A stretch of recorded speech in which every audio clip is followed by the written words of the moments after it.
Yeah, so this is Jumeirah Golf Estates, otherwise known as JGE. It just hosted the race to Dubai that Rory McIlroy won.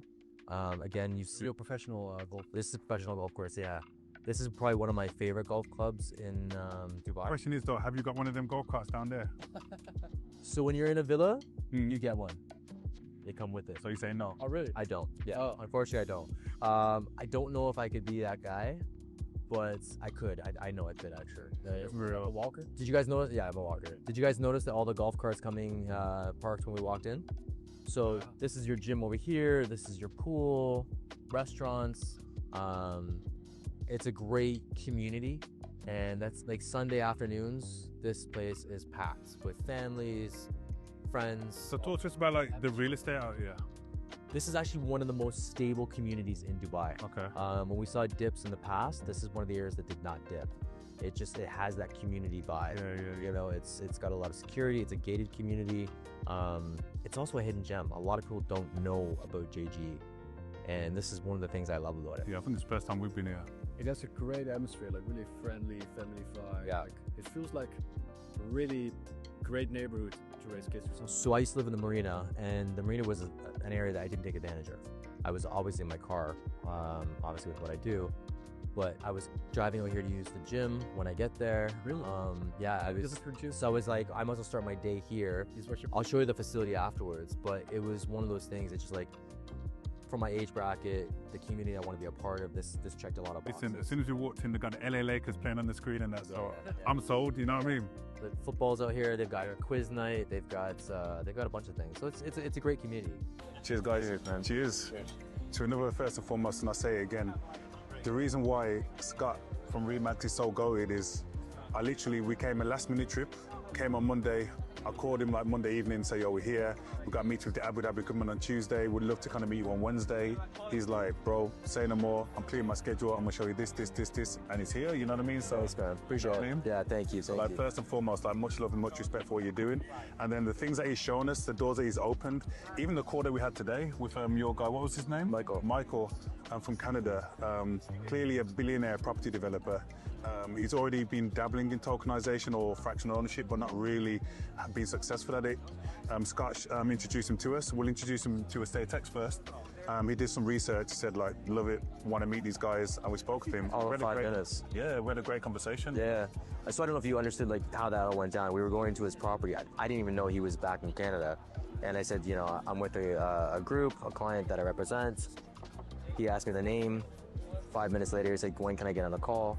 Like, as you know, he's done his research. Yeah. He's spoken to a few other companies, and basically, you know, he was very interested to sit down with you guys, have a quick conversation. I think it went well. It seemed very positive from what I heard, and hopefully there's a partnership to be had. So Yeah. I think it says a lot as well about, you know, all of these big people coming into tokenization. They've done the research. They know what's what. They know what they're talking about. They know what benefits it brings. They exactly know what they want, what benefit it brings to their business, how it increases transparency and liquidity and stuff like that. And being recognized also by those people coming out here and being set up as EstateX being is also, you know, just makes us also realize what kind of opportunity we have at our hands to make, you know, all of these business better, more liquidity added to that, you know, making the just everything streamlined, and just, you know, build generational wealth for people, putting the power back in the hands of the investors, as well as the developers. Yeah, I think it's a win-win. That's what we said. It's a triple win situation. The one thing that's been interesting is that, like, for them. yeah, exactly. One thing that's been interesting is like, a lot more people are knowing about fractional ownership now. A lot more people are doing their research. We even met with the CEO of the SLS hotel. You know, and like, he was talking about like, oh, I've tried it. You know, I kind of stuck my toe in it, but it was a bit too much for me, so on and so forth. But they respect what we've done. He said originally it was my plan to sell it tokenized or fractionalized. That was what he wanted to do. Yeah. When it's just, yeah. So you said you were hesitant? And it wasn't hesitant. People see, like, look, we live in a world where inflation is gone through the roof. The average 30-year-old cannot get onto the property market. So fractional ownership of real estate is the future, regardless. It's inevitable. Yeah. Just like the internet and online payments was inevitable, it's inevitable. The question is, who is going to do it first? Who's going to do it properly? When people actually stick their toe into it, start looking into it, they realize, oh, this is a bit more complicated than what we thought. You know what I mean? That's why a lot of people that's my they situation. underestimate EstateX and like, oh, well, why did it take so long to launch, so on and so forth. Like, there's a whole business behind EstateX, way beyond the token. You know what I mean? We spent 4.5 years, almost 5 years, building the actual proper business. So when you've got like the CEO of SLS, when you've got like these multi-billion-dollar developers that you're introducing us to, have thought about it, looked at it, said, oh, it's a bit too difficult for me. Now they're seeing us do it. We've done it. We've got to the level that they couldn't get to. Now they want to jump on and actually partner with us type of thing. So that's yeah, exactly. You know what I mean? They love the platform. They love the seamless transition from Web 2 to Web 3. All the great work that like Bart and the legal team's been doing with the licensing and all the legalities and legal frameworks. All of these things are in place now. And then obviously us meeting with the Abu Dhabi government, in a meeting with them, holding our own, them actually inviting us over to meet with them, and them basically wanting us to tokenize various different projects, various different developments in Abu Dhabi, and also be government affiliated is huge. You know what I mean? It's a massive compliment. Just so everybody's clear, Abu Dhabi is the largest emirate in the UAE and the wealthiest, and I don't want to say most powerful, but they've got a lot of strength. They're up there, yeah. So it's definitely the people you want to be talking to. 100%. And for them to actually see us, they saw us on an AMA and they like did their research into us, and I'm like, yo, we want to meet these guys. That's a massive compliment. You know what I mean? It's not like we were chasing the government, we were like pitching to them. They pitched to us. They said, we want to get on the phone with you, we want to learn more about you. And now 3-4 weeks later, we've flown out, we've met them face to face, and the meeting went really, really well. So you always have to be a sort of naive almost to start doing, kind of delusional to start doing and developing this. Because if we knew how difficult it was beforehand, we probably would have never done it. But then coming in the Middle East, and especially something like Abu Dhabi that recognizes us, is so big, wants to get the innovation in and facilitate us. Yeah, that's a really, really, really good sign, and I love that about the Middle East. I love that. I was just saying to Steve, I mean, one of my personal friends and clients basically looks at 10 companies every month to purchase. He runs the royal family's investments for Abu Dhabi. And I was saying, you know, maybe it's something if you guys are looking to, you know, raise capital or whatever, might be an introduction I should also do for you guys. For the blockchain. I think maybe now a little bit too soon.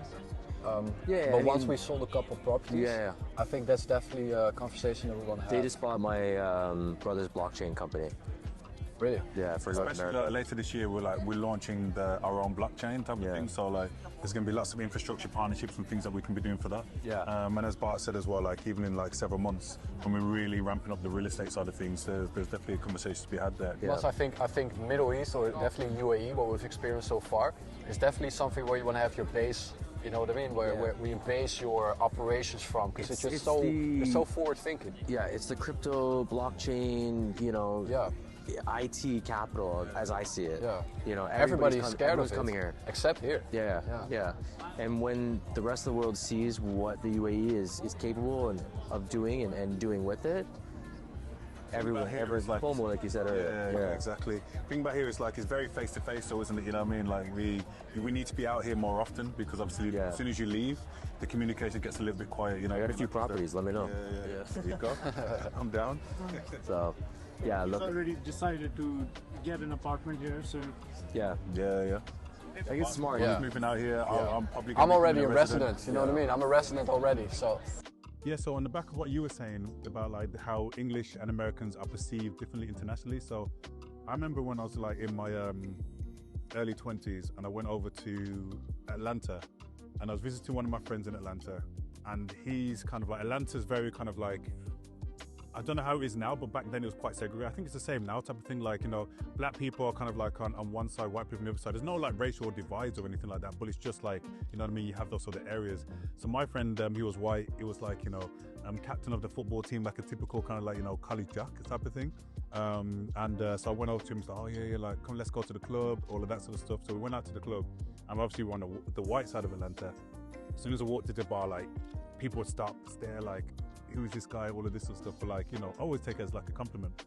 And so anyway, in Atlanta at the time, you wasn't able to take your, in Atlanta at the time, you wasn't able to take your bottles outside of the club. So the club is about 2:30 a.m. type of thing. I'm outside the club. I'm with a girl type of thing. And I'm just like, just chatting to her, showing off whatever the situation is. Then all I hear, and I'm holding the bottle while I'm talking, all I hear is like, freeze, sir, freeze, freeze, freeze. And I'm like, in England, right, nobody takes like, the police that seriously, you know what I mean? Like they don't have guns, they have batons or whatever. I'm like, and obviously I've had a few drinks and showing up in front of this guy. I'm thinking, okay, relax, policeman, you know what I mean? I'm not doing anything or whatever the situation goes. Sir, put the drink down, put the bottle down and all of that. So then I'm standing here, the policeman's there and the girl's there facing me.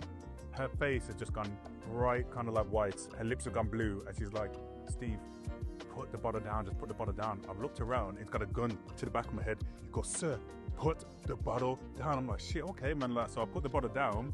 I said, like, mate, I'm just here on holiday and all that. Goes, oh, hold on, you British? Oh, it's okay. Like, you should have said so.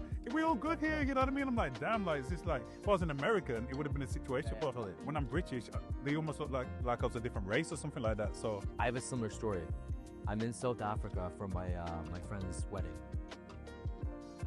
One of the last nights after the wedding, I'm in the club, having drinks with some friends. Big black guy. I see him. Run up, big hug, bouncing off each other, whatever else. I'm like, dude, what are you doing here? He's like, it's my cousin's birthday, blah, blah, blah, blah, blah. So we're catching up, and he goes, we'll go to this party afterwards. Come. I was like, cool. His cousin turns to him and goes, you can't. Why not? He goes, bro, you'll get killed. What? Growing up in Canada, we never had, obviously there's some racism and so on, and that's unfortunately how some places are, but it's very uncommon. yeah. And like, Jay was one of my best mates. Like, he was that guy. And I remember when we were like catching up and then whatever, the whole club basically stopped and like looked at us like, what is happening here? Yeah, You know what I it's mean? crazy, right? It's sad. Yeah, it is. None of that in Dubai, yeah? Say again? None of that in Dubai. No, like we were talking with Saud from the Abu Dhabi government, and he basically said that like when he was younger, he grew up in a school where everybody's multicultural. People were sending their kids in from all over the world and all that sort of stuff. So he doesn't really see color like that, and that was really refreshing for somebody from the government of Abu Dhabi to say that type of thing. It's like Dubai is very multicultural. When I first moved over here, I remember like my first week, somebody asked me like, how am I doing with all the cultures? I said I went to the Dubai Mall and I felt like I was in the mall in Gerardo. Like that's how it is. Like we've got all cultures, all walks of life. I said I really feel like I'm at home. Yeah, 100%. You know what I mean? And that's the great, like you said. And I do like that. Like half of my family, or a third of my family, are living in Toronto right now. Mississauga, Ontario. They like originated from Jamaica. You know what I mean? Like there's a big cultural melting pot in Canada. Yeah, it's a thing. So, but yeah, I just thought that was a weird. Like it's like when you see like a black American versus a black British person, they seem completely different. You know what I mean? Like some Americans are like they don't even know that like there's black people in Britain. Like now, I think with the internet, it's a bit more common. What's that show? What's that show called? Which show? It's good. Drake produced it. Oh, Top Boy. Top Boy. Yeah. I think that kind of. Yeah, so now like everybody knows about it, you know what I mean? Like they know about those situations, but I wonder the word they got. yeah. I remember when I went to America like 10 years ago, and like some Americans are like, what? Black people, like the British black people know that like everyone thinks like everyone in England's like white and they support the Queen and like they drink tea and all that stuff, and it's like it's a whole of a side. In all fairness, I haven't seen you drink tea yet. I did order tea. I tried to order tea earlier. Then you called me out like, yo, get a Hennessy. Remember I ordered the green tea. There you go. Yeah, that's true. There you go. My bad. See? My bad. But no, we're not ordering tea. Yeah.